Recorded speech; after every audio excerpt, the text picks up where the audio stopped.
Viewers miss Pushpa TS की questions answers, इसकी PDF का लिंक आपको ऑल द 29 चैप्टर्स अगर चाहिए आपको इसका लिंक डिस्क्रिप्शन बॉक्स में गिवन है। Let's start. What is the occasion on which the speaker talks about miss Pushpa TS, यानी कि वो कौन सा अवसर है, कौन सा ओकेजन है जब जो स्पीकर है मिस पुष्पा के बारे में बात करता है। The occasion appears to be a fair party for her before she departs to take up a new job upload, यानी कि जो अवसर है वो उसकी विदाई समारोह का है, ठीक है ना। वो अब्रोड यानी कि फॉरेन कंट्री में जॉब करने से पहले एक फेयरवेल पार्टी रखी है उसके लिए, ठीक है ना, ये वाला ओकेजन है। Satire is a way of criticising people और ideas in a humorous way, वह एक ऐसी चीज़ है जो लोगों को और उनके विचारों को एक मजाकिया तरीके से क्रिटिसाइज़ करती है। How is this poem a satire, ये जो कविता है ये एक व्यंग है। व्हाट डज़ इट सैटराइज, और ये किस चीज़ पर व्यंग करती है। This poem is a satire because it holds up the speech of the speaker, ये एक व्यंग है क्योंकि ये कविता एक स्पीकर की जो स्पीच के बारे में उसके बारे में बताती है। Which is delivered in earnest, जो दी तो बहुत अच्छे दिल से दी जाती है, यानी कि वो जो स्पीकर का जो इंटेंशन थी वो अच्छे तरीके से उसको स्पीच देने का है, लेकिन to make fun of his poor linguistic skills, लेकिन अपनी पुअर लैंग्वेज स्किल्स की वजह से वो कुछ का कुछ बोल देता है।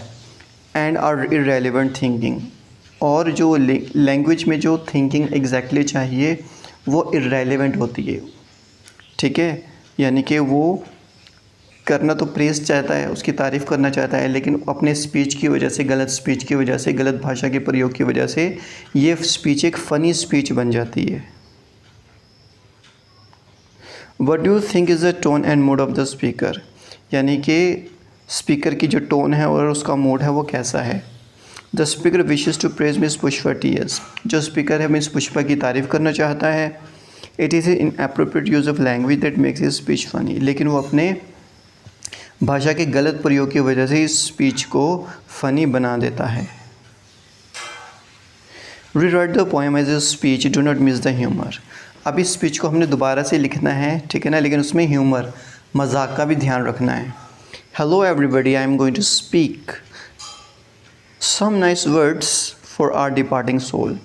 हाँ, मैं कुछ हेलो एवरीबडी, मैं कुछ अच्छे शब्द बोलने जा रहा हूँ हमारी डिपार्टिंग सोल के लिए। अब आपको पता है डिपार्टिंग सोल क्या होती है, यानी कि जो मर चुका है, लेकिन वो तो अब्रोड में काम करने जा रही है, right. She is going abroad to work under some other boss after getting rid of her current job, अब वो फॉरेन में किसी दूसरे बॉस के अंडर जॉब करने जा रही है, इस यानी कि जो करंट जॉब से छुटकारा पाने के बाद।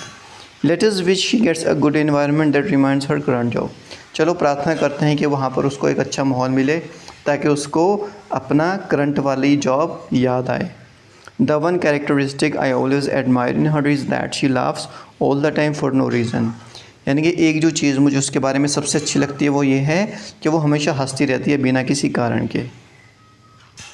Miss Pushpa belongs to a well to do family and I have nothing to do with that, miss Pushpa एक बहुत अच्छे घर से संबंध रखती हैं, वेल टू डू खाते पीते घर से, और इससे मुझे कुछ लेना देना नहीं है। Her father is renowned advocate and I do not know anything about him, उनके जो पिताजी हैं बहुत ही मशहूर जाने माने वकील हैं, लेकिन मैं उनके बारे में कुछ नहीं जानता।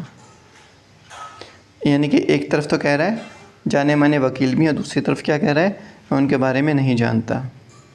Now she is going abroad to make us proud, अब वो अब्रोड जा रही है, बाहर जॉब करने जा रही है, हमें प्राउड फील करवाने, हमें भी प्राउड होगा कि हमारा एक एम्प्लॉय बाहर जा रहा है काम करने। Which he could not do in her current job, यानी कि ये वाला काम वो अपनी करंट जॉब में रहकर नहीं कर पाई, यानी कि वो हमें प्राउड की फीलिंग नहीं दिलवा पाई। Now I ask others to say a few words for miss Pushpa to get her out of here, अब मैं चाहता हूँ दूसरे भी लोग मिस पुष्पा के बारे में कुछ शब्द कहें ताकि इसको, यानी कि मिस पुष्पा को जल्दी से जल्दी यहाँ से बाहर हम निकालें। Okay, thank you so much.